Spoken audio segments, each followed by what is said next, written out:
Have you ever stopped to think that your breakfast coffee might not be just coffee? For a lot of people, it's just an automatic routine. You wake up, grab a cup, feel that caffeine kick, and you're ready to start your day. But the truth is that coffee might be doing a lot more to your body than just giving you energy. Today, we're going to uncover something almost no one talks about here on YouTube: the impact of coffee on your blood sugar in real time. And when I say real time, I'm talking about data measured with continuous glucose monitors, or CGMs. These are the sensors that show you exactly what's happening with your blood sugar minute by minute. And what these graphs reveal is surprising, because often what seems harmless in our daily lives can cause silent blood sugar spikes without you even noticing. Let's start with the simplest, the baseline: black coffee. Espresso, drip coffee, no sugar, no milk, nothing. This is the purest form of the bean, and it serves as our reference to understand the real impact of coffee alone. For most people, black coffee by itself barely raises blood sugar because it has virtually no carbohydrates. In other words, no sugar. But that doesn't mean it's completely neutral for everyone. The caffeine can trigger the release of cortisol and adrenaline, which are stress hormones. In some people, this can cause a slight indirect rise in blood sugar. So, yes, even pure coffee can cause different responses depending on your metabolism, your level of insulin resistance, and even your emotional state, or whether you're fasting. This already shows us that the body is way more complex than we might think. Now hold on, because this is where things start to get really interesting. Let's talk about what most people actually drink every day.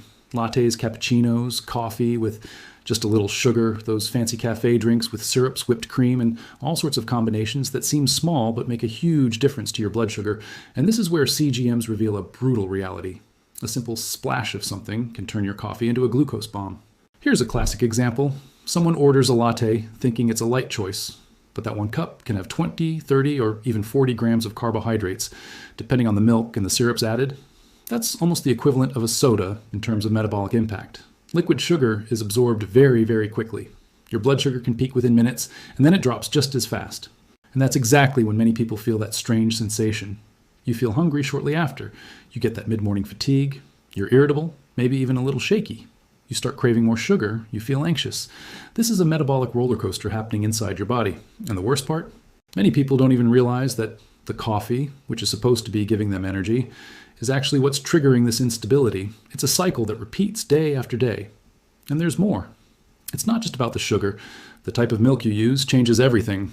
Regular cow's milk has lactose, which is a natural sugar that can moderately raise your blood sugar. Oat milk usually has more carbs and can cause even higher spikes, even without any added sugar. Almond milk generally has a much smaller impact, and even something like heavy cream, which is higher in fat, can slow down the absorption and reduce the speed of the blood sugar spike. In other words, two people can be drinking the same coffee, but their bodies can respond in completely different ways depending on what's in it and their own metabolic sensitivity. So here's a really important point. There's no such thing as good coffee or bad coffee. It's all about what your body's doing with it.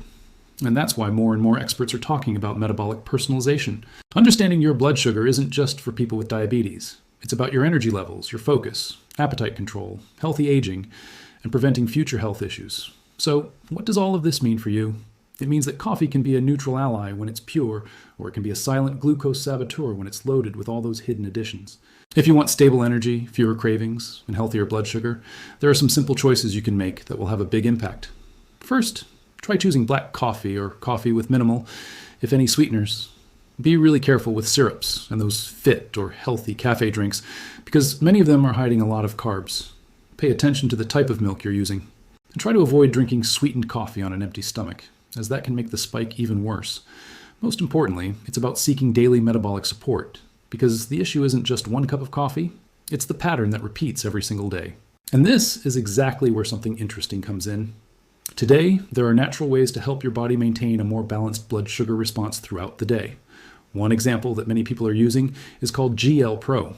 GL Pro was specifically developed to support glucose metabolism, helping you maintain more stable blood sugar levels, especially if you're someone who experiences those spikes and energy crashes after meals or even from everyday drinks like coffee.